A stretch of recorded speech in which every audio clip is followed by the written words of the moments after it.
to rock this place.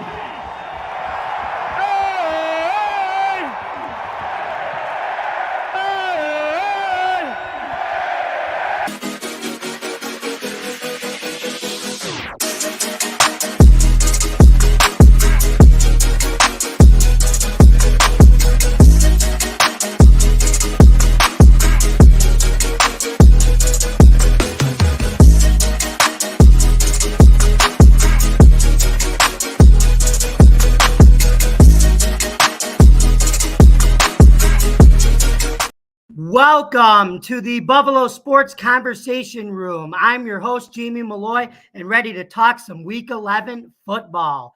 But first, I'd like to bring on my co-host, Joe Dalio, then Steve the Car Guy, who's been a guest of ours many times, and we always enjoy talking sports with him. So first, here's Joe.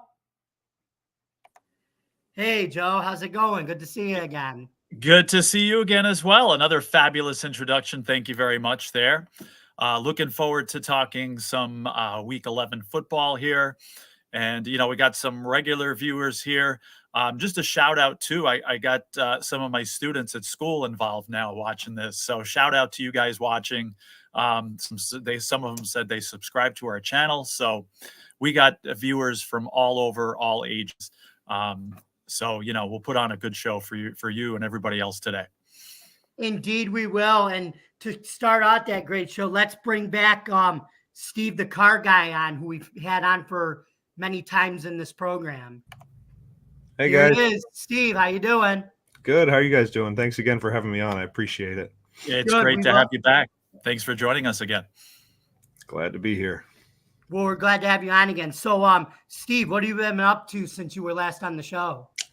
So we've been up to a lot. My wife and I finally got a house. We've been looking for, wow, man, it feels like forever. Looked at about 60 houses, put offers in on 10 of them, and we finally got one. So I'm going to be moving all this stuff in the basement with me here to our new place, and going to probably take me a little while to get up and running over there. But that's pretty much been my main focus since I've been on last with you guys, is getting that house up and getting the mortgage process done. And it's been pretty chaotic, but congratulations, man. You're officially yes, congratulations. Same area that you were living in before? It's actually down in Niagara Wheatfield area. So okay. Over by the Niagara Falls Airport, closer to that. But yeah, it's got 2 acres of land, and we're pretty stoked to get in there and just kind of grow our family there. It's going to be pretty great.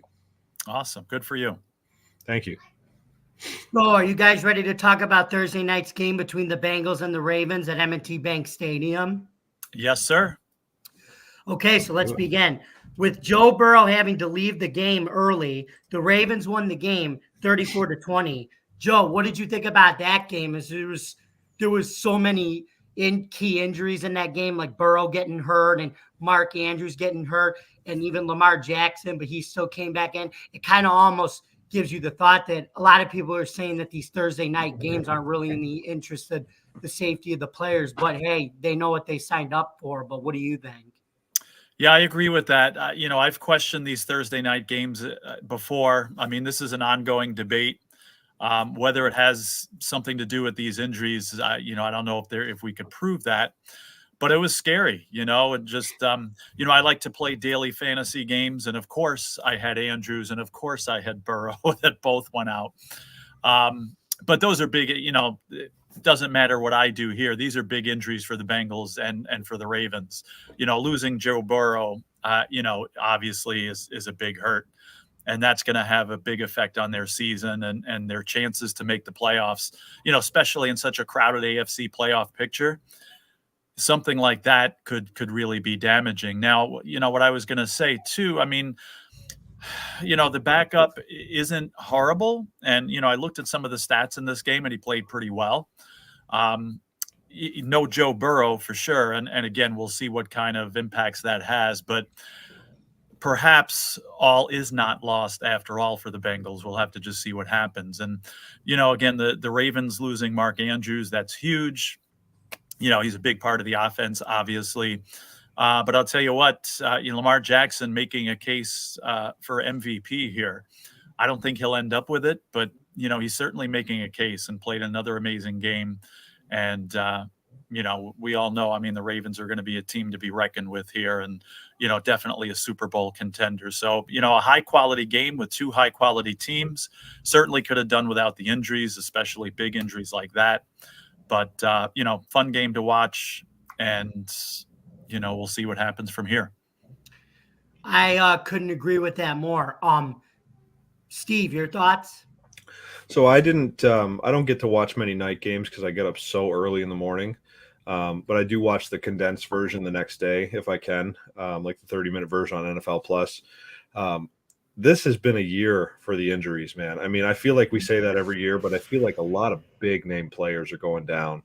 And it's definitely been, I feel like it's one of those years where if you can keep your record okay enough to make the playoffs, all you have to do is outlast other teams. As long as you have a quarterback, it seems like you're going to maybe have a chance in the playoffs. And in the AFC, that's definitely the case right now with all these guys going down. So it's you never want to see it. It's not good for the game to have Joey Burrow go down. It's not good for the game to have Mark Andrews go down. It's really, really an awful thing, and like we said, we look at it as fans from well, maybe it'll be easier to beat the Bengals. Yeah, but you don't want to beat the Bengals without Burrow, right? Because then you have that little asterisk next to it every time. Well, you could never beat Burrow, right? And it's just like kind of one of those nasty tastes in your mouth wins when you can't get off your back. But also for fantasy purposes, we look at it like, oh shoot, I lost Jefferson and A-Chain for 4 weeks, and I'm sitting here like, well, that's much worse for them. They're missing out so much, and the injuries are so bad this year, and just some big names going down. And you just hate to see it, and it's really just kind of bad for the game. So hopefully they can do things to correct that without changing the game too much. But if it means taking away Thursday night games to lengthen up the time between games for teams, then that's fine with me, because there's just more games to watch on Sunday, or have them on Monday nights. I think that's enough. You don't need to have Thursdays, and I feel like a lot of the Thursday night games recently haven't been the greatest games to watch. So I feel like you could just do without those. Maybe have a couple more international games, something like that.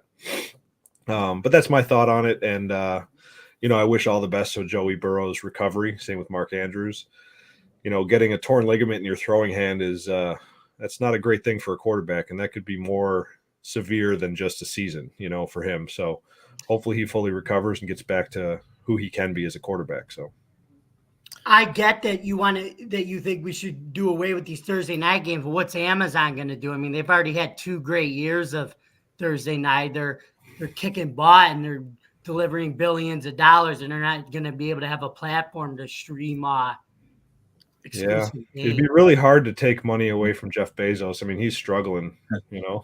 I'm just kidding. I know, but I wouldn't be able to watch Carissa Thompson then. That's the thing. Yeah. I would only get to watch her on Fox on Sundays, and not on Amazon. That would So and I heard too that Amazon gained like several million more viewers after that Carolina Panthers Chicago Bears game a couple of weeks ago. So I'm sure they're booming in the ratings and stats after a game like that too. Steve, we've talked about this a couple of times. What do you think about? Does the turf have anything to do with it? Do you think would grass help some of these injuries? We've talked about it before. What do you think about that? I mean, for lower body injuries, I'd say the turf is probably a big part of it, especially for non-contact ACL injuries. Right. I'm not 100% familiar what turf toe is, but I can't imagine it happens on grass. I think it's like a stretched, like you kind of like hyperextend a toe maybe, or I don't know exactly the details of a turf toe. But I think lower bodily injuries and non-contact injuries are way more frequent on turf. Obviously, Joe Burrow's injury was not anything to do with the turf he was playing on. It was probably like they said, they're investigating to see if it was something where they tried to hide the injury and it got worse in the game, which, then you go back to Tua last year, right? And they're, putting him in there when they shouldn't. And what are we doing here? Are we trying to protect these players, or are we just trying to get wins? And it doesn't matter what cost it is to the player's health. So that's something that we think we got to look at. But with it regards to the turf, the non-contact injuries are what you're going to see on turf. I mean, there's really no way to any cuts they make, even just step in the wrong way. You know, you Right. see torn Achilles, and it's a little bit harder ground with less give. So I think the turf is something that maybe the NFL is going to start to look at, because the people dropping with Achilles injuries and ACL tears this year is just Right. astronomical. And a lot of those, like you said, are non-contact. Yeah. 100%. Luckily, the Bills' new stadium is going to be a grass stadium, which is a good thing. Awesome. Which we That's talked great. about. So grass wins there. Yeah. So anyway, let's turn our attention to the 1:00 game, the Pittsburgh Steelers at the Cleveland Browns game. Quarterback Dorian Thompson-Robinson led the Browns to a game-winning drive, bringing the score to 13-10. This broke Pittsburgh's winning streak of one-score wins at 9 straight. So, Steve, what do you think of the Browns playing this game, and can the Browns still win without Deshaun Watson and win with Dorian Thompson-Robinson, a rookie 6-rounder? I think the Browns have one of the sneaky top good defenses that we've seen in the past 10 years. I mean, it is just rocking people, and Myles Garrett is playing out of his mind. They have so many good players that are they're not filled with great players, but they don't have any bad players on defense. They're all playing a role that's really making that defense whole. And I really think their offense is built to do enough when you have a great defense, if that makes sense. So their offense is more of a game management offense. You know, just kind of milk the clock, run the ball when you have to, take the dump off passes. Obviously, that guy came in Sunday and kind of, surprised the world with going against Pittsburgh's defense, which is also in the same format of really good defense, offense, not so much. Similar to the Jets, really good defense, offense, not so much. What Cleveland has, I think, is a little better than what Pittsburgh has. But what all three of those teams, Jets, Browns, and Steelers have in common is I don't think that what they have is going to do well in the playoffs. Because we've seen, obviously, good enough defenses don't do it in the playoffs. You need to have an offense that can put up a lot of points. And so that's why I say just get into the playoffs, and as long as your quarterback's healthy, you have a chance to really make a run. So I don't think the Browns are as much of a threat as other people think they are. Their defense is good, but I think you can outscore them. For the Bills, if you're looking at the Bills, right, which is what we always look at. But I also think they could outscore the Jets and the Steelers too. So those teams really don't scare me, and that game was kind of a snooze fest until the end. So, but because it was a defensive battle, that's basically where I'm at with it. Joe, your thoughts? Yeah, good game. It seems like the NFL is just more fun to watch when the Browns are good, right? That's my opinion anyway. But it's kind of hard to root for them, me personally anyway, because of that whole Deshaun Watson mess and what he did and the team's stupidity and signing him to such a ridiculous contract. Now that he's out of the picture, though, I feel like I can root for the Browns, and it's good to see them doing what they're doing, unexpectedly, and defense first. And again, having a quarterback that, again, make it your job just to go out there and not lose the game. Don't cause turnovers, just do the simple things to keep the offensive going, score some points, and have the defense, play like it's been playing. Pittsburgh, you just never know which Steelers team is going to show up. I mean, I think it's a good news, bad news situation for them. The good news is you have a budding superstar there in Jaylen Warren, the running back, had about 139 yards rushing, just an amazing game. However, and I've been a Kenny Pickett supporter, always thinking, okay, look, this guy's going to be a very good quarterback in the NFL. He's going to break out, and he's going to be a great quarterback for this team. As time goes on, I'm starting to have my doubts, and that's starting to seem less and less likely. So I think if you're a Steelers fan, you're a little concerned that, Pickett is not progressing. Again, they're winning games by defense, and it's keeping them in games, and they're somehow pulling out victories that, some of which they have no business winning these games. But here they are in the middle of a playoff hunt in a very difficult conference, and, definitely in the conversation to make the playoffs there. So, Interesting situation. I like, again, the ending to the game. Like you said, the rest of it maybe wasn't the most interesting to watch, but you got two teams right in the thick of the race, and we'll see what happens from here. Interesting takes from both of you. Now, from my point of view, here's what I kind of thought. So the Browns signed Deshaun Watson to this big contract, right? But then they go in a year later, they go and draft a 6th-round quarterback, right? Dorian Thompson-Robinson. But where have we heard this scenario play out before? One quarterback who's considered a veteran gets paid all this money. Then you have the 6th-round rookie gets drafted. I don't know. I think it was in New England with Drew Bledsoe and Tom Brady or something. Someplace in Massachusetts. I don't know. You don't like to talk about I wonder if the Browns may have done that. I wonder if they made a mistake paying Deshaun Watson, not thinking Dorian Thompson-Robinson could eventually take over and be the guy. And here's why I think he could. He's basically a similar style and quarterback as Deshaun Watson. He plays that, RPO, either run or pass the ball or throw it. And he's got a cannon arm. So the styles are similar in there. It's just the difference is one's a veteran and one's a young rookie. But yeah, I think you can absolutely win with Dorian Thompson-Robinson. Who knows? Maybe I don't know if they cut Deshaun Watson loose next year or they're stuck with him because of that contract, but we may have a quarterback controversy for the Browns heading into next year. And it was a good win for them too. Yeah, it is. And it'd be interesting to see what happens with that because, again, I don't see Watson going anywhere. They're not going to be able to trade him because nobody's going to take on that contract. I'd much rather see the Browns succeed without Deshaun Watson, to be honest with you. But that's a very difficult decision to make. Do you eat such a contract and let him walk? I'm not so sure you can do that. And I'm curious to see what Browns fans would think about that, and I don't know, and I haven't looked into it, but I'd be curious to know. If there's any Browns fans watching here today, let us know.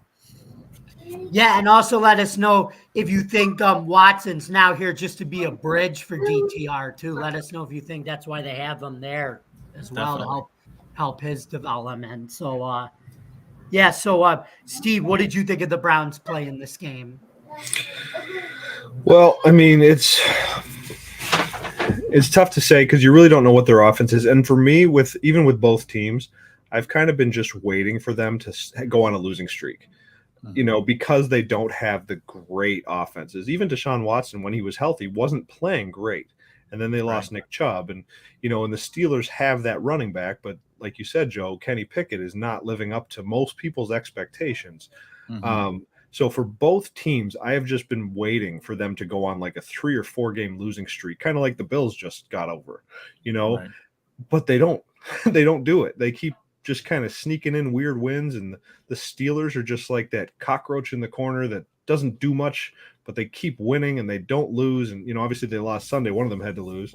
But right now, and like Joe said, you have a team that you kind of wanted to root for them, but it was hard to with the Deshaun Watson debacle. And, I'm that way with the Lions, where they're a team that I like to root for when I'm not cheering on the Bills because they've been in poverty for a long time. And you want to see them, have a little bit of an upbringing in their playoffs. And absolutely. So when it comes to the Browns, though, it's just, for me, it's, if they do well, it's like, okay, good for them, good for their fans. I've met their fans. They're great people. I've tailgated with them. They're wonderful. They're very similar to Buffalo. They're just diehard loyal fans who will never go anywhere else. But right now, obviously, they're in the Bills' way. The Browns are in the way of the Bills. The Steelers are in the way of the Bills. So I want them to go on that losing streak. I want to see them drop off, and they just keep hanging on. And that's where I'm at with them. So it's just kind of like tick, tick, tick. Let's get to next week. Let's see them take a loss, both of them, Right. So that's where I'm at with those two teams. And the game on Sunday, I was watching Red Zone, so I didn't see a lot of that game because there wasn't much scoring. So just one of those games that you're just like, okay, I was hoping they both lose. Honestly, that was where I was at Sunday. I wish I could have gotten like a meme of the Steelers and the Browns. This is their favorite Nickelback song. I'll hold on. That's what they're doing. Anyway, let's move on. Let's talk about our 420 game. The New York Jets at home taking on our Buffalo Bills, or as we like to call the New York Jets, Jets, Fireman Ed. With Good new shout out. offensive coordinator Joe Brady calling the plays for his bunch, the Bills looked dominant from start to finish and beat the Jets 32-6. If they continue to play like they did today and don't beat themselves, they can beat any team in the league. Joe, what did you think of the Bills' play today? And what do you think of the story about a man named Brady taking over the play calls for a man named Dorsey who was just fired? Yeah, I love the reference there. This is the Bills game we've been waiting for and predicting for weeks, right? The breakout game that we swore was coming against Denver. The breakout game that was coming against the Buccaneers. This is what we've been waiting for. Now, again, we talked about the Dorsey firing last week and what kind of a difference it's going to make. I think, again, is it too little, too late? Is it, we called it, I said anyway, it was more of like a save face move, and you can't blame everything on Dorsey. But I think it was nice to have a little bit of a breath of fresh air there. And again, no offense to Dorsey, who did a lot of things well and did a lot of good for this team. But, just to have some different perspective, just to have, I saw Josh Allen up to some of his old tricks. And, we saw some plays that we haven't seen in a while that have worked in the past. I've been a big proponent of getting the run game involved. And, I said how, before the Denver game, the Bills were 5-0 when they ran for over 100 yards. Well, they ran for about 140 yards here in this game, and they were very successful, obviously. So now 6-1 when they rush for over 100 yards in a game. When they rush for under 100 yards, they're still winless. So just so many good things here as far as not making mistakes, as far as, again, some of the kind of old Bills offense a little bit that we saw in recent years that seemed to resurface here a little bit. Defensively, I like the way they played too. Interceptions, Leonard Floyd, 2.5 sacks, a solid, nobody besides the 2 interceptions and the 2.5 sacks there. Really, it was pretty evenly played, everybody contributing on defense and, just a solid performance that way. Of course, it's the Jets offense, so I don't know how much that has to do with it. But, this is the performance we've been waiting for several weeks and definitely a reason for optimism. Yeah, and I actually think it's our defense is just that good that it's up there with a lot of the defenses in the league. It's up there, I think, with the Browns. I think it's up there with the Steelers. It's up there with Kansas City. It's just what has not been up there is us beating ourselves. That's what it is. Right. But Steve, what are your thoughts? All right. So I've watched this game already 3 times because it was one of those games where right from the beginning, you knew the Bills had a spark. You saw it. You saw Reggie Gilliam almost killed the guy. Right in that first hit of the game, the tone was set that the Bills were here and the Jets are going to need to really play hard if they want to stay in this game. And obviously the first 3 drives weren't what we were hoping. That game could have been 68-6, if they would have scored 3 touchdowns in the beginning instead of 3 field goals. But Jeremy White said on WGR, he said when the Bills went up 9-0 and then the Jets scored, I think when he said all the Bills need to do is get to 9 to win. Yeah. And that was it. Like, I know they got 32, but if they would have got to 9, they still would have won. And the one thing I looked at that game with is, the motion was huge because that touchdown to James Cook, they showed the motion, and then Josh realized that the defense was in man coverage, and then they ran James Cook back across, and he was just wide open because it confused the Jets. And I think what the difference is I think Ken Dorsey much respect for him, wishing him all the best, in my opinion.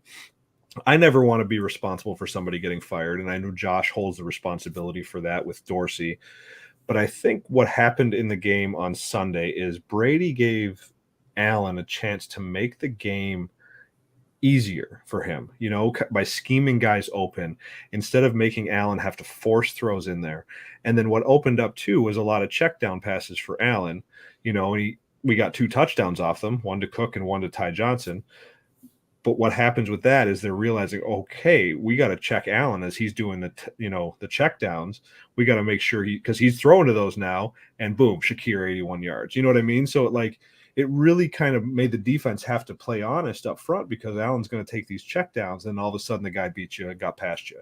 And I will say this, I've been since day one, even though we didn't have a great start, I've been a huge fan of Kincaid from day one. I just appreciate the way he is as a guy, the way he carries himself, the way he goes out there every day and works hard, even if he's not getting the ball.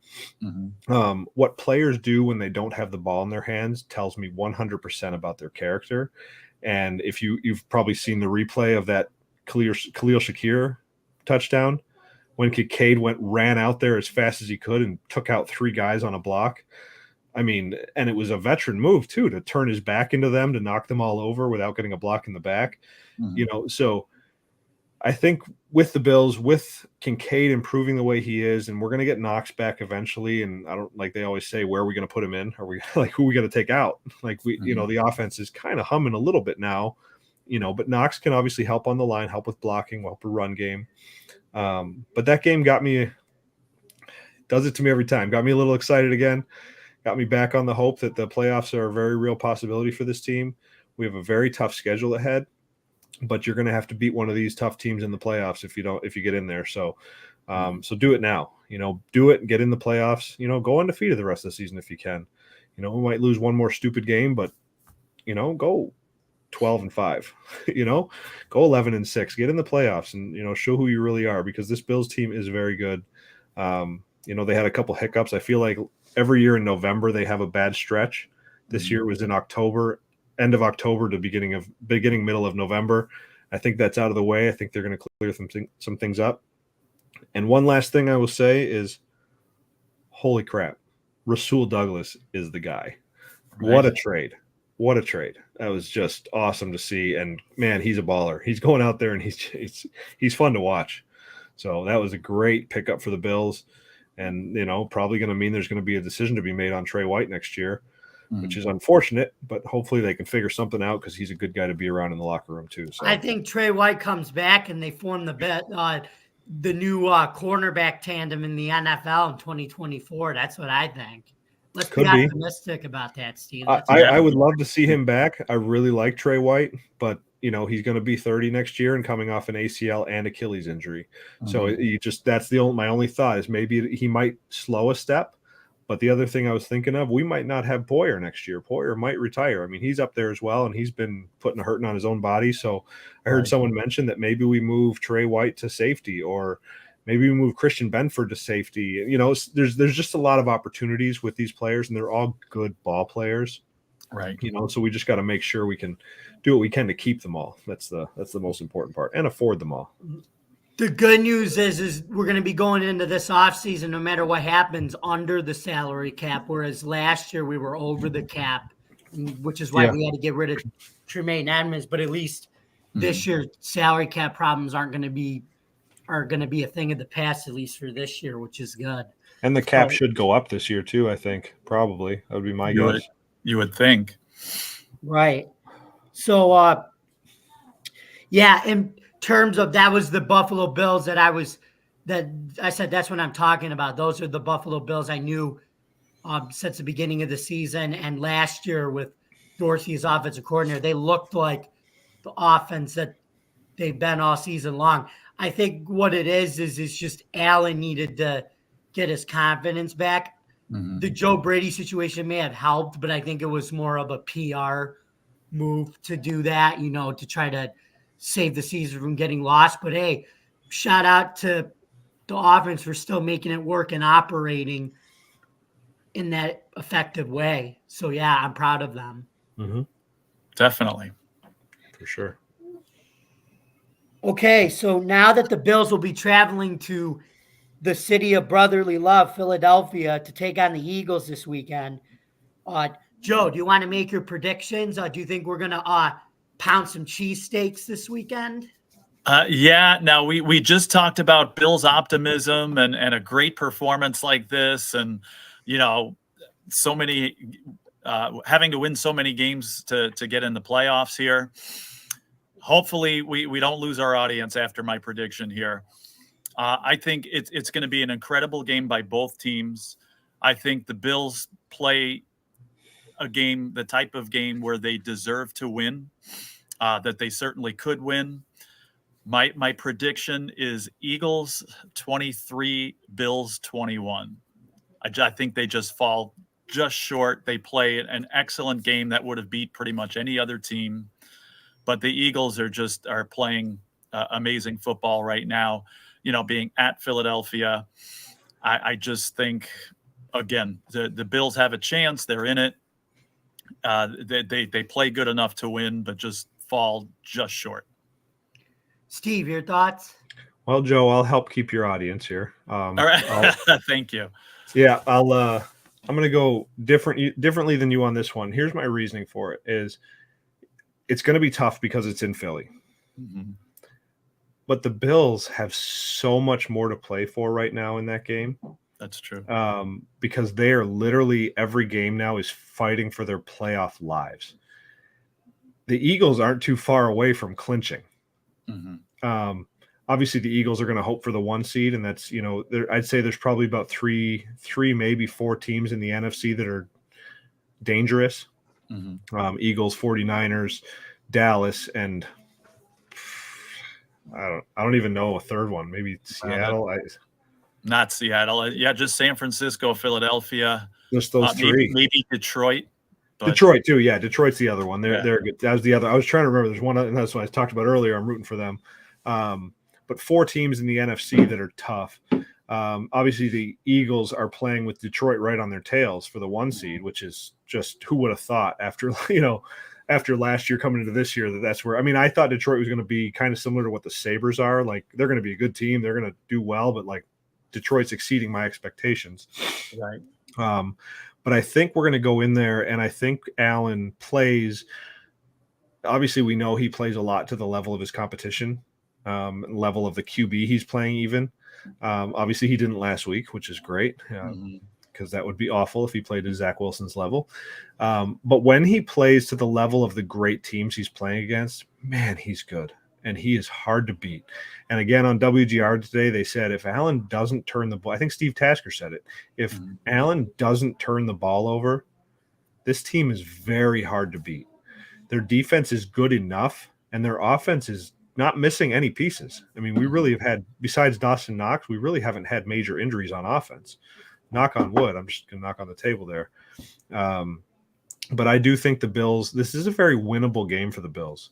But also it very easily could be a losable game too. So I'm picking the Bills to win this one. I'm going to just keep a little bit of optimism going in the train here. And I think it's actually going to be a little bit, probably a lot higher scoring than you thought, Joe. I'm going with 38-31. Wow. Okay. Okay, so here's my take, guys. Now, Joe, we've been on the show with Ray from Clarence, and hi Ray, if you're listening, we just mentioned you. Good, always nice to have you on. He mentioned that all of our wins were in the NFC, right? Basically, yes. And all of our losses have been in the AFC. Well, I think the AFC is much, much tougher than the NFC. Like you said, the NFC has 4 teams that are good. The AFC probably has like 9 to 10 teams. Right. That are that competitive. So I think we can beat Philly. I think it's going to be a close game. I think we beat them on the road. I'm going to say we beat them. I say Bills 27, Eagles 21. Excellent. And I'm going to be honest, I like your guys' predictions much more than I like mine. And I certainly hope that I'm wrong and you guys are right. We'll see. Certainly it's not beyond the possibility that the Bills win this game. They certainly can. And I certainly hope they do. Well, based on the season track record, your prediction's more likely, Joe. I think based on the way the season has gone. But obviously, we all hope that Jamie's and my prediction's correct. Exactly. I hear you. All right, so now moving on to the Sunday night game, which we were always waiting all day for. Thank you, Carrie Underwood, for that amazing introduction as always, and just for being you, because you're just your goals. So anyway, this game featured the Minnesota Vikings at the Denver Broncos. The Broncos came back to beat the Vikings 21-0 on a last-minute touchdown to snap Minnesota's 5-game winning streak while tallying their 4th straight victory. Steve, what did you think of that exciting finish? Do you think it was a little bit of Sean Payton magic there and his experience coming down there? I think so. That was a game I watched the condensed version the next day as well. But in my opinion, when it comes down to it, Denver is kind of becoming what we thought they were going to be at the beginning of last year. They have the talent. They have the offense. Jerry Jeudy and Cortland Sutton are not bad receivers. Javonte Williams is a great running back. Russell Wilson is a proven track record as a great quarterback. They have some defensive players. In my opinion, they have the best corner in the league on their team in Patrick Surtain. Right. Justin Simmons, phenomenal safety. They got some good edge rushers, good D tackles, like kind of a solid defense all around. And I do think coaching had a lot to do with it. And I think Sean Payton just needed to get his feet wet. And also by them winning, they beat some good teams. They beat the Chiefs recently. They beat the Bills recently. They just beat the Vikings, who were on a hot streak. It makes me feel a little better about the Bills' loss to them because I don't think they're as bad as their record was. Mm-hmm. And I think they're actually a team. They're second in the AFC West right now, I'm pretty sure. But I think that the Denver Broncos are a team. Obviously, Wilson's getting older, and next year, who knows what's going to happen with them. But I think that the Broncos are going to be in the hunt right up till the end of things if they keep playing the way they are.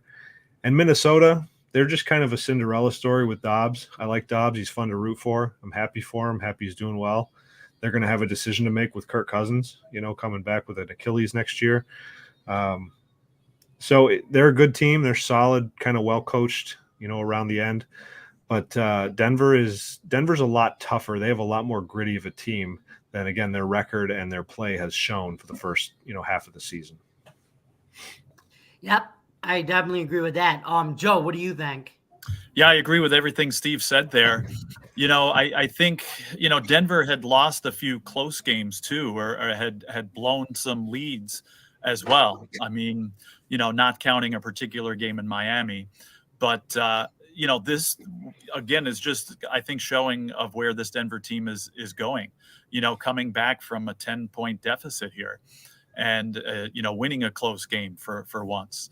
I think this was a game where you had two desperate teams, two teams fighting to stay in playoff contention and, two teams that were playing quite well and that are playing quite well. I think Denver was a little bit more desperate, just, from what Steve was saying a few minutes ago about the difference in the AFC, or maybe you were saying that, Jamie, but the differences in the AFC compared to the NFC. The Vikings, not that, they wanted to lose that game, but I think they could have afforded to lose that game a little bit more than Denver could have afforded to lose it, just because the Vikings have a little bit more leeway in the NFC and can maybe get in with a little bit into the playoffs with a little bit of a lesser record. Whereas the Broncos in that competitive AFC, there's no margin for error there. And to lose another close game, I think would have been very difficult for them. Winning this game puts them right there, in the middle of that playoff hunt. And it's going to be difficult. I think the odds are still against them, but definitely taking steps forward. And, as Steve said, this is the Denver team I think we all thought we were going to get, maybe a playoff team, but definitely a competitive team. And when you see, again, as was mentioned, the quality of teams that they've been beating, they're certainly going in the right direction. Yeah, I agree too. I think it was going to take a little while, those first couple games, for Coach Payton to adjust. But then when it got to crunch time and needed more wins, they started getting their offense going. Wilson started looking like his old self again, and he started getting the offense and getting a good grasp of it too. Anyway, we have a StreamYard comment from Melissa again. She said, "Happy Thanksgiving, fellas. Happy Thanksgiving to you too, Melissa." Happy Thanksgiving to you. Thanks for watching. Anyway, now on to our last, but certainly not least, on Monday night's matchup between last year's Super Bowl contenders, the Philadelphia Eagles and the Kansas City Chiefs. And I agree with Chris Stapleton's intro more than ever, especially for this game. I could definitely feel this game coming in the air tonight. Anyway, the Chiefs got out to a 17-7 lead early, and the Eagles had a late rally to win the game, 21-17 at Arrowhead Stadium, getting their revenge from losing the Super Bowl last year. And we know one guy in particular got his revenge. Big brother Jason Kelce got his revenge over little bro Travis, but Mama Kelce was still a winner in the suite, supporting her two boys. Didn't know which team to win, but she was still a winner at the end of the day. So congratulations to you, Donna Kelce, for raising two excellent athletes and two wonderful men as well. But anyway, Joe, even though it was a rainy game, Mahomes threw two perfect passes to his receivers at the end of the game, but one of them by Marquise Vazquez Scouting was dropped there. That could have been a touchdown. Do you think that the wide receivers were the ones who cost the Chiefs the game? You know, I'm going to be totally honest with you. Marquee game of the year, and I missed it. I didn't really get to watch this game.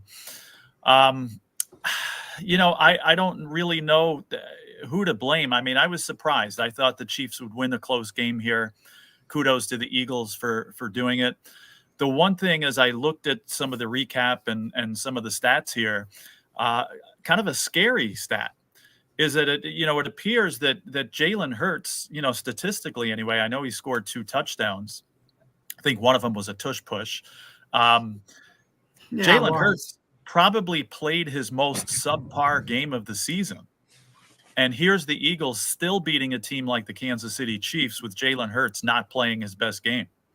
So what does that say when a potential, I was listening to a sports betting program earlier today, and they were talking about, betting on MVP candidates. And it seems like Jalen Hurts is very high on the list there as far as MVP candidates. Again, with him not playing a good game, beating a team like it's not like they beat the Giants here. It's not like they beat the Commanders. It's not like they beat the Panthers. They beat the Kansas City Chiefs, the defending Super Bowl champions, with their quarterback, their MVP quarterback, having a subpar game. So I think that says a lot about the makeup of this Eagles team, their defense. Like I said, the Chiefs played good enough to win, it looked like, but that's a big win for the Eagles, and who knows, will they be meeting again in a few months down the road? We'll see. But if you're a Chiefs fan, I don't think you're too worried. If you're an Eagles fan, I think you got a lot of reason for optimism. Okay, Steve, your thoughts? Well, first of all, if you're a Chiefs fan, you won a Super Bowl last year. Just enjoy it. You're not going to win every one of them. Right. The way I look at it, and I watched that game this morning, the Eagles, their defense is playing pretty good. It's got some talent on it, and some smart players, and it's playing pretty good. And their offense is playing probably, I would say, 30 to 40% below its capability. Mm-hmm. And they're 8-2, right? 9-1. 9-1. 9-1. Yeah, 9-1 because they won last night. So they're 9-1. Right. And that's the scary thing about the Eagles, is because you feel like they haven't figured it out yet this year. And when they do, my goodness, they're going to be a scary team in the playoffs if they can figure it out by then. Luckily, if the Bills make the playoffs, they will not have to face the Eagles until the Super Bowl. But they're a complete team, from top to bottom. Good coaching, good defense. Offense is so balanced. They have a great running game with DeAndre Swift back there. He's playing well. Dallas Goedert being out probably hurts their routines a little bit. because he's a great tight end. But A.J. Brown and Devontae Smith are playing great. Now, on the other side of the ball, the Chiefs, I don't know what to think about the Chiefs yet. I know we're halfway through the season, but I feel like this is a Chiefs team that I don't recognize. Obviously, they have a lot of drop passes, and I feel like their management, their upper management, when they're building the team, they're just like, well, we have Mahomes, we'll be fine. You won't. You need guys that are going to catch the ball. You need guys that he can throw to, and Travis Kelce can't be the only guy doing that. Mm-hmm. You need your receivers to make those catches, and I think they're in last in the league in drop passes. So would that be first in the league in drop? They have the most drop passes in the league. Mm-hmm. I think they're at 29, 26 or 29, I think. So that's the other thing too, is like you look at the Chiefs and you're like, man, if they get a top tier receiver, like it was a scary trade deadline thinking the Chiefs might try to move, like obviously Adams, they wouldn't trade somebody in the division. But like maybe DeAndre Hopkins, or maybe they make a push at another receiver that's, pretty solid. And then you're like, okay, the Chiefs have just become very scary again because their defense is playing very well, but their offense is just kind of, I don't know who to describe them as. I feel like they're in a weird level of their own, like just hovering in the middle. They have a pretty good running game. They have a great tight end. Their offensive line is decent, and Mahomes is Mahomes. So he's always going to be in games. But I just don't think they're as scary by any means as they were the past couple of years. Eagles are way more scarier, though. Yeah, the only problem I have with that is, and again, this is somebody who's kind of tired of seeing the Chiefs win, and I would love to see them take a step down. I get the feeling it was this time last year we were having the same conversation about the Chiefs. It was like, yeah, they're not as scary as they were, and something is just a little, and what they do, they ended up winning the Super Bowl. I think it is more so this year than maybe last year, but I feel like we were having the same conversation, and they still went and took care of business. So something to keep an eye on, and they're going to be there in the end. And like I said, I'm somebody, I want to see some different teams in there at this point.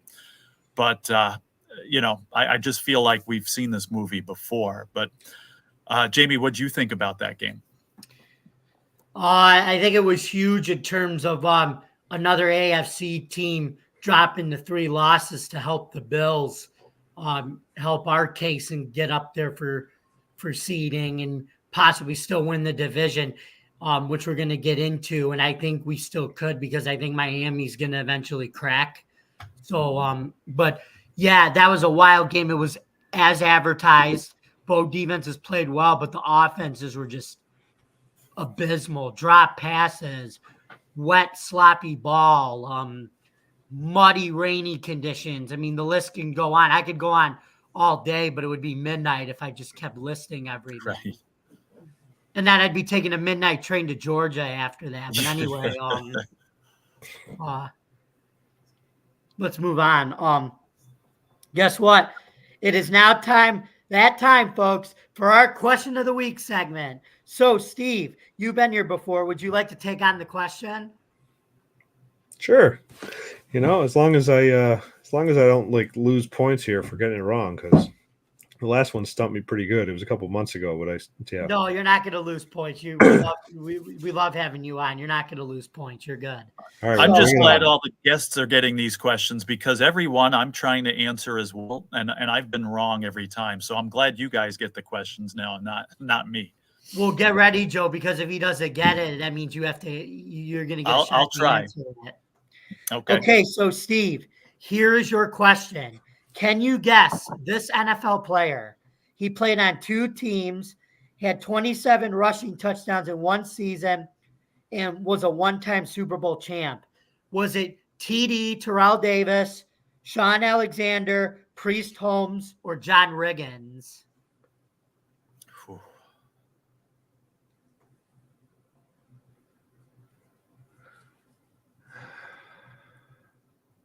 Give me a sec here. I'm just trying to rack my brain on I'm going to go with Terrell Davis.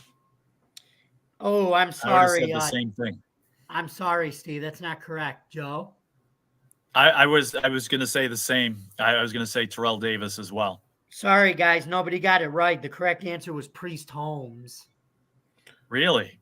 Do you know who the other player? Who did he win the team he played with? Who did Priestos win the Super Bowl with? Wasn't it Kansas City, or he never won one with Kansas City? I don't think Kansas City won one. I don't think. Anyway, let's move on, folks. Sorry about that, but the answer was Priest Holmes. Who knew? Priest Holmes. Okay.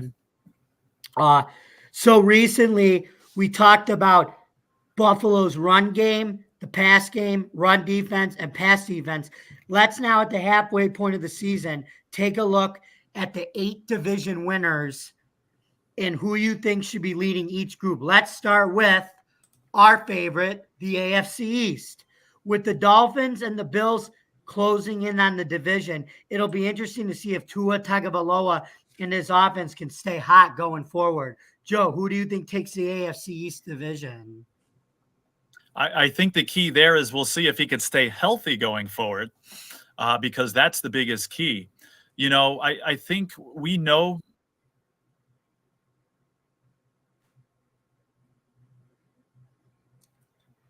Joe? I think he just cut out. Okay, so while we wait for Joe to cut back in, Steve, what do you think? For me, I think it's going to be the last 3 games of the season for the Dolphins are going to be tough. And you want to say that the Bills are going to be a team that's going to get in and win their last bunch of games, but they have a tough schedule too. I do think the Dolphins have a better chance at winning the AFC East this year. But obviously my hope is that the Bills can get in either a wild card or even slip in and steal the division at the end of the year. It could go either way. The Dolphins have to play a full 18 games before, or 17 games before they'll be, we'll be convinced that they're that good. So it could go either way, but I think the Dolphins have a better chance right now at winning the division. Okay, so while we wait for Joe to come back in and re-enter the studio, the chat, let's go on to my thoughts. I think the Bills can still, this is still their division for the taking. I think if we run the table and Miami loses at least one game, I think it could come down to week 18. It could come down to that game. And if we beat the Dolphins, we'll win the division. So anyway, folks, Joe's going to come back. Hey, Joe, you got cut off. So our question was, who do you think is going to win the AFC East? Yeah, I'm sorry about that, guys. I just had an internet issue. And you were saying, you know, how they were going to be doing going forward. It's a matter of Tua staying healthy, first of all. And it's, we all, what I was saying, I could hear you guys, but I guess you couldn't hear me, is, the Bills have proven that they can beat good teams. And I was saying that in order for them to make the playoffs this year, they're going to have to beat great teams. So if they can do that, then they're certainly going to deserve to at least make the playoffs, if not win the division. The Dolphins still haven't proven that they can beat good teams, so that's something of concern. I still think at this point, the Dolphins end up taking the division. I don't know how well they could succeed in the playoffs, with this team, but it certainly, if the Bills beat these opponents that they have, they're certainly going to deserve to be division winners. And we'll see. I at this point, I say Miami wins it, but we'll see. Okay, so now let's move on to our second division, the AFC South. If Jacksonville can win 6 of their 7 last games of the regular season, they should be able to hold off the Colts and the Texans. However, the Texans have kind of got on a hot streak with their young rookie quarterback, C.J. Stroud, and new head coach, DeMeco Ryans, leading the charge. So, Steve, do you believe Jacksonville wins the AFC South, or could you see Houston sneaking up there and pulling a surprise because they're only 1 game apart and they face each other this week? I think Jacksonville is still trying to figure itself out. What we saw on, did they play Sunday, right? Yeah, what we saw on Sunday with them is they are a very solid team when they hit on all cylinders. But also they're a very good team when they get Calvin Ridley involved. And that is unfortunately not as often as it should be. He's kind of, and the reason I know that is because he is one of my receivers on fantasy and fill in for Justin Jefferson, who's been in the IR. So I've been keeping a closer eye on it, and I noticed that when he has a good game, the Jags crush people. You know, like they have a pretty well-rounded team too, and they have a pretty solid defense. The Texans are, in my opinion, so do you remember when the Bills crushed the playoff? Who could forget, right? Crushed the Patriots in the playoffs, right? That was Mac Jones' rookie year. They made it into the playoffs, I think, at 10-6. That was before the 17-game season came around, and the Bills just obliterated them. Now, Actually, I think Steve, it was the first year of the Oh, it was. 17 season, and they were 9-8. 9-8, okay, and that's when we added the 7th playoff spot too, right? Yeah, and we were 11-6 in the 3rd seed and won the division. So we won the division and we beat the snot out of the Patriots in the playoffs. So I think the Texans are similar to that Patriots team. They have a pretty good defense, and CJ Stroud, another, like I said about Josh Dobbs earlier, CJ Stroud's just a fun guy to root for. You know, he's got a good head on his shoulders for a rookie. He's a humble guy. He goes out there, he does his thing, and he's been playing phenomenal. And it's been really fun to watch. But playoffs are a whole different animal. And I think the Jags have kind of got a taste of it. Did they make the playoffs last year? I think they did. Yes, right? they did. Yes, they had that big comeback, didn't they? Against the Chargers, Yes, right? against the Chargers, yeah. So, Home. so I think the Jags getting into the playoffs, I think they're more likely to win the division, get in the playoffs. Texans, right now, I'm kind of in the same boat with them as the Browns. Like, I root for the Texans because I like CJ Stroud, but you're just waiting for them to go on this losing streak. Like, you're waiting for them to screw up, but they just don't. They keep winning. So it's going to be interesting to say, but I think the Jags win that division. And then I think that through the rest of the season, the Texans are just like the Bills. They're fighting for that wild card spot, and maybe they can win a couple more than their opponent rival in their division and sneak in above them and take their division. So that's where it could be, but I'm still putting my money on the Jags to win that game or win that division. I agree. I still have Jacksonville winning the division, but I think it's going to come right to the end, and I think Houston's still going to be right up on their tail, maybe getting in as a wild card, and who knows, maybe playing Jacksonville and upsetting them. That would be wild if they did. Mm-hmm. See what I just did there? I put the wild in the wild card, another pun there, but that one, usually I catch those, Jamie. That one flew right over my head. Your puns are out of this world, Jamie. Oh. Okay. Now let's move on to the AFC North with Lamar Jackson and Zay I Can Buy Myself Flowers are an offensive tandem.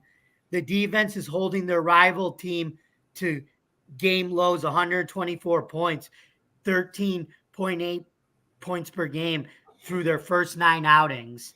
If they keep that up, they should be a shoo-in. Joe, do you think they have what it takes to win the AFC North? Yeah, now this is one of my positive predictions here. I shouldn't admit to our pick the Tennessee Titans to win this AFC South. So we'll forget about that. I did predict the Baltimore Ravens to win the AFC North. Now it's not over yet, but they're certainly playing not only like a division winner, but a Super Bowl contender as well.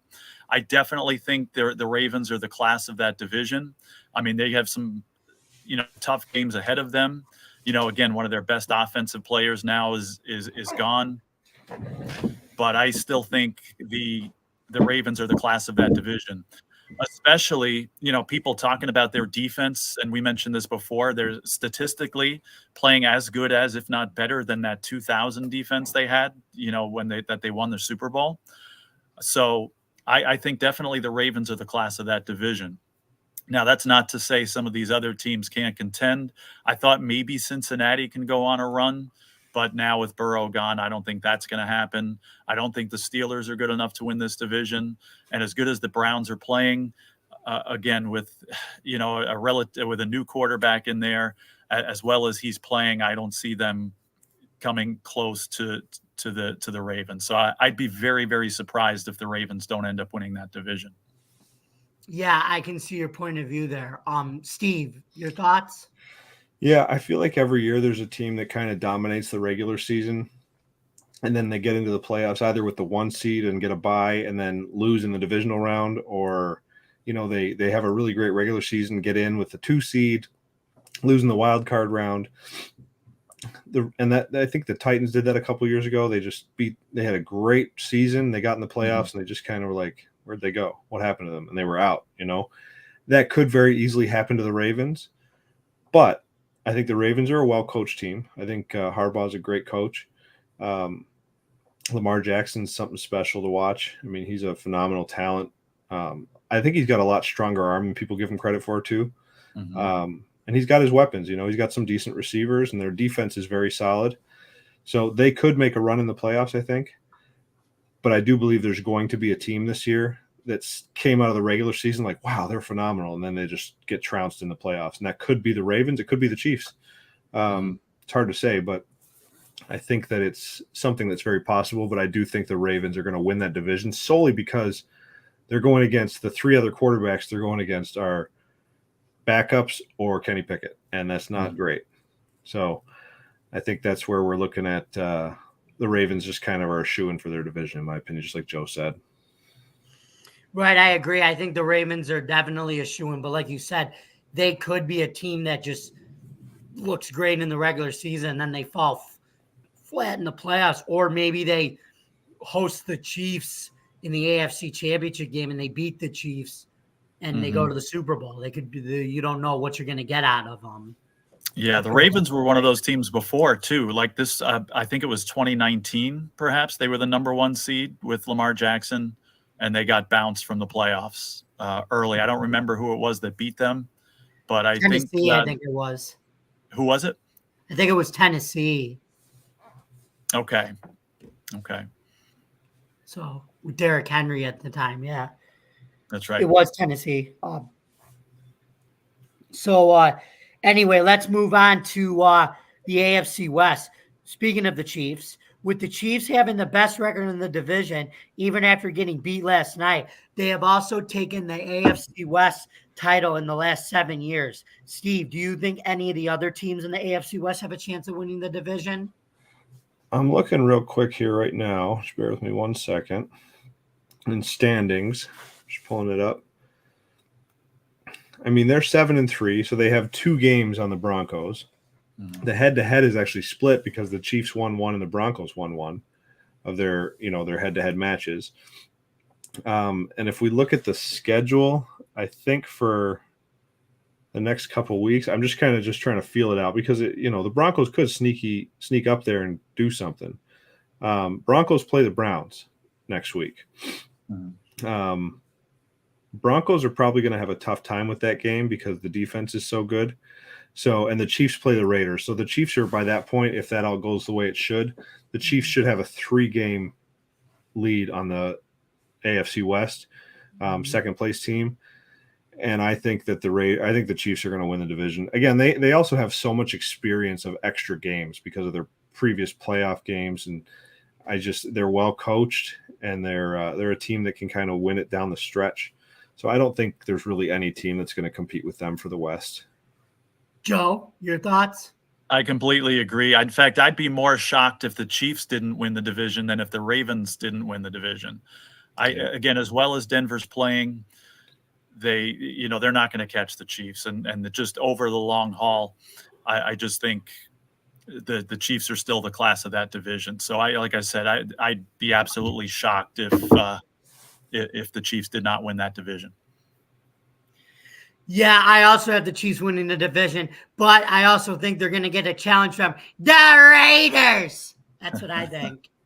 So, yeah, the Raiders are playing well too.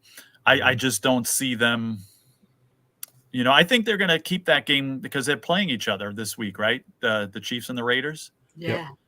And I think the Raiders are going to keep that game close, but I don't see them winning it, and I don't see them competing with, even if for some strange reason the Raiders win that game, I don't see them competing with the Chiefs through the rest of the season. Yeah, don't sleep on Antonio Pierce, though, and his victory cigars. He's channeling his inner Joe Burrow now. Yeah, that's right. Never sleep on a Raiders team now that Josh McDaniels is fired. So right. True. Anyway, we all agree Chiefs win that division. So anyway, number 5 is the NFC East. Although having the top record in the NFC East and the whole league, Joe, do you think the Eagles with a 9-1 record and still having to play Buffalo, San Francisco, Dallas, and Seattle can hold on to win the NFC East. Yeah, I think they will. I think I originally predicted that Dallas would win that division, and I think Dallas is going to be the best second place team in the league, and certainly a Super Bowl contender as well. I think just the way the Eagles are playing, though, that they do hold on and win that division, even though they have a tough schedule. They have such a well-balanced team. They know they can beat anybody in the league.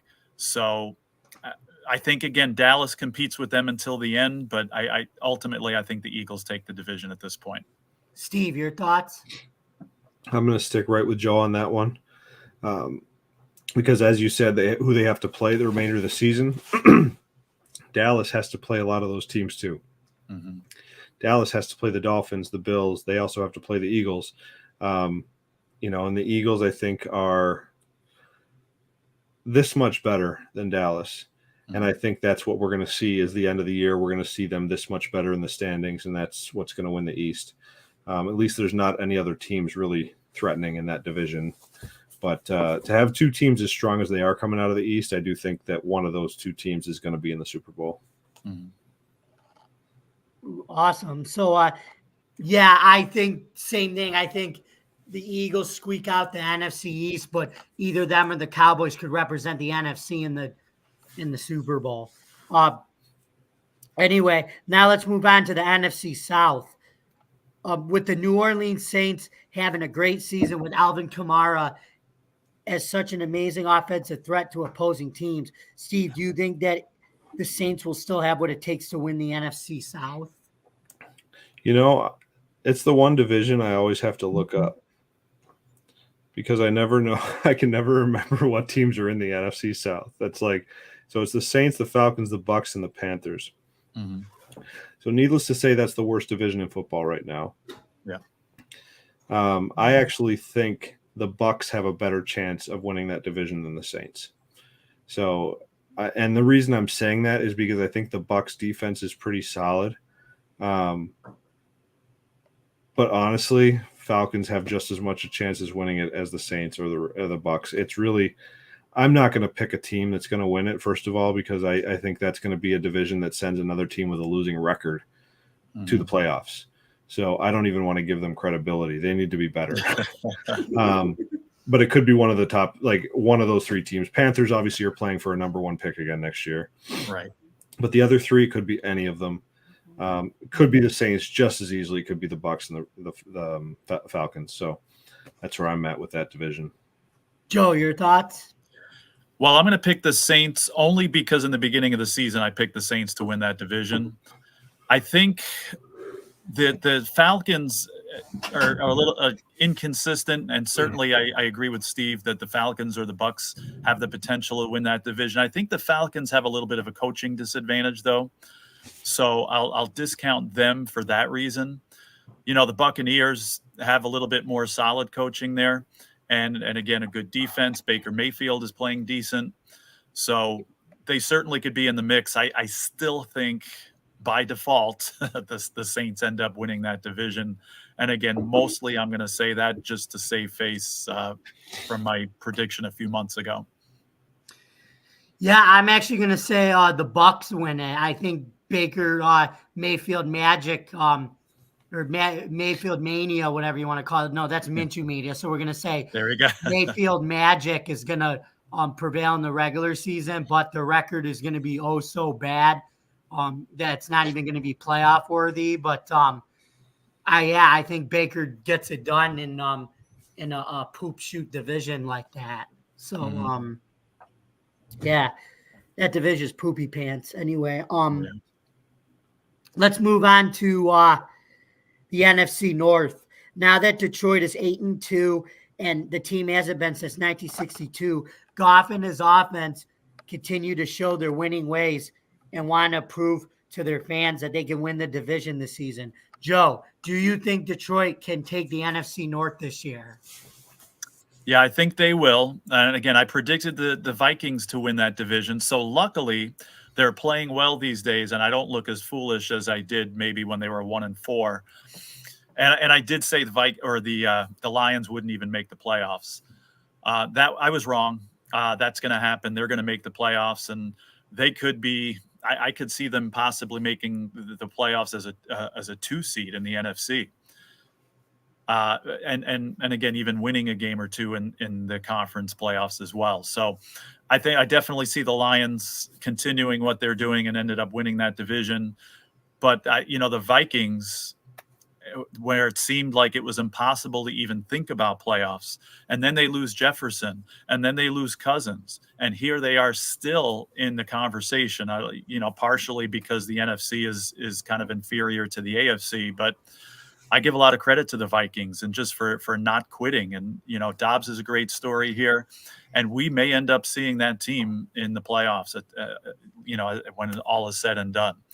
But at this point, the Lions are the class of the division.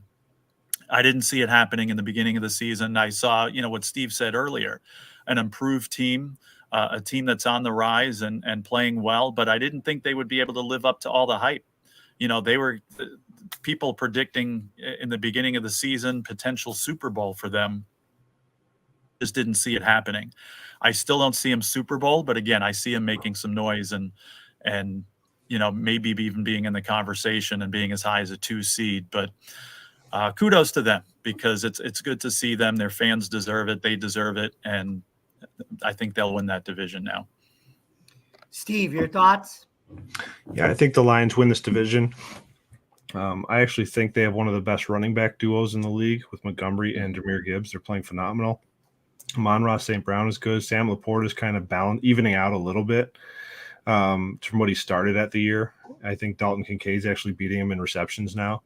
So, but the other thing too is there's a couple teams that have just a complete game wrecker at their edge rushers. And Aiden Hutchinson is that. I mean, he's one of those guys that can literally change a game completely and take away the momentum of the other team.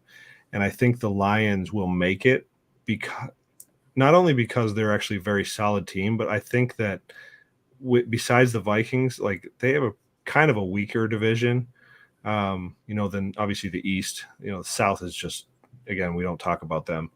But the North has, the Packers are kind of in a rebuilding almost year, and then the Bears are the Bears. We don't know what they're doing. They're hit or miss each week. But the Lions have a pretty well-rounded team, and they have a young coach who's fired up and probably, in my guessing, is a pretty good leader to them, who's respected by his players. And down the stretch, that team can I think they can actually make a run in the playoffs. I think they're pretty solid. I don't think they'll win the Super Bowl this year because the other 3 teams in the NFC are very, very tough that are up there. But I do think there's a good chance they could make a slight run in the playoffs. But the crazy thing is right now they're playing for the number 1 seed, which who would have thought about that conversation back in the summer, right? So kudos to them. And they're a team that if the Bills don't make it, I'll be rooting for the Lions through the entire playoffs. Great. Yeah, and so I think Detroit's gonna win the NFC South. But no, sorry, NFC North. My bad, NFC North. I think they're gonna win the NFC North, and I think it's gonna be a battle of either Green Bay or Minnesota for second place. But one of those teams may get a wild card out of that right now.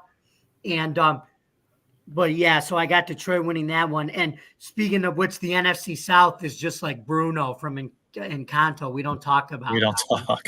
So anyway, let's move on. Last but not least, the NFC West. Well, the 49ers snapped their 3-game losing streak and implemented some changes to get a W on their scorecard. Steve, do you think that they still have the skills needed to win this NFC West division?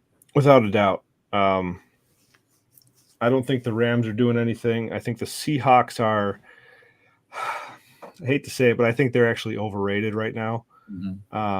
They're, I'm not a fan of the Seahawks. I'm not a fan of Pete Carroll. Honestly, it's just kind of how he just kind of rubs me the wrong way a little bit. They have some solid players. DK's phenomenal. Quay Walker's phenomenal. Kenneth Walker. Sorry. He's phenomenal. And, they have Tyler Lockett. Smith and Jigba is pretty good. Geno Smith is a serviceable quarterback. I think he's okay.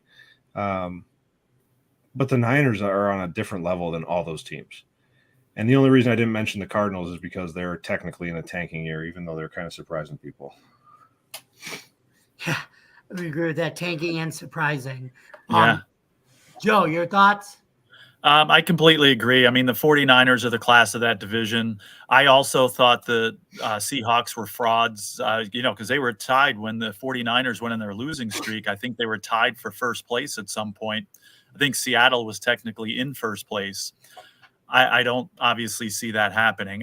I could see maybe the Seahawks making the playoffs. In fact, because of how weak the NFC is, I think they will. But I don't think they'll go far. And I think the 49ers kind of hit their little slump. And I think the real 49ers is what we're going to see throughout the rest of the year. And they're certainly a Super Bowl contender. So I definitely see the 49ers winning that division, without much resistance. I agree. I think the 49ers win that division. Seattle comes in second, but I think they miss out on a wild card berth. Well, it looks like we've come down to the end of our show, and I wanted to talk about a change in our schedule for next week. For next week and next week only, our show will be on live Wednesday, November 29th, exclusively at 1 p.m., as we will have on our special guest, Bills Mafia co-founder and 2023 Bills Fan of the Year, Del Reed. He has a fascinating story about he has been selected as a Bills nominee for the 2023 NFL Fan of the Year and how he and his friends founded Bills Mafia, plus much more. Be sure to tune in to listen in live or watch us later on YouTube. You don't want to miss it. So, Joe, where can we find you in this crazy social media world in 2023? In this crazy social media world in 2023 and almost 2024 now, you could find me, Joe Dell Sports, on Twitter X. And like I said, not only football, but all different sports as well. And Steve, where can we find you? You can find me on Twitter X as well at Bill's Car Guy. It's written my name there. Pretty active on there. One of the things I'll just quickly say about my channel on there is I like to do giveaways and kind of promote positive energy throughout the NFL, not just the Bills Mafia fan base, but through all the fan bases, by just treating people well, treating people with kindness, kind of living up to that Bills fan brand that we so are happy to represent. And that's kind of where I live at with, other fan bases I get along with. And Twitter's been just a fun world to get to know a lot of people. Obviously, I met you guys through that. So being on here with you guys and being able to share, my thoughts on the Bills and just trying to be positive all the time is it's a good thing to strive for, and hopefully it brings joy to people that sometimes scroll a little too much on their phones, probably. So, yeah. Right. Hey, we could do that for Minnesota instead of the skull chant, the scroll chant. Scroll. Yeah. Anyway, you can find me on Bills Chat 1 at Bills Mafia Chat and on Jamie Malloy, the unbiased journalist, at DJ Dog Tags on Twitter X and DefiantTakesFootball.com, where I write stories about the Bills, Syracuse football, and spring football. Thank you very much for listening. And remember, folks, the Browns can still win without Deshaun Watson. The 49ers snapped their 3-game losing streak. And the Lions are 8-2 for the first time since 1962. And to quote our friend Chris Berman, nobody circles the wagons like the Buffalo Bills. And have a happy Thanksgiving, everyone. We'll see you next time. Happy Thanksgiving. Happy Thanksgiving.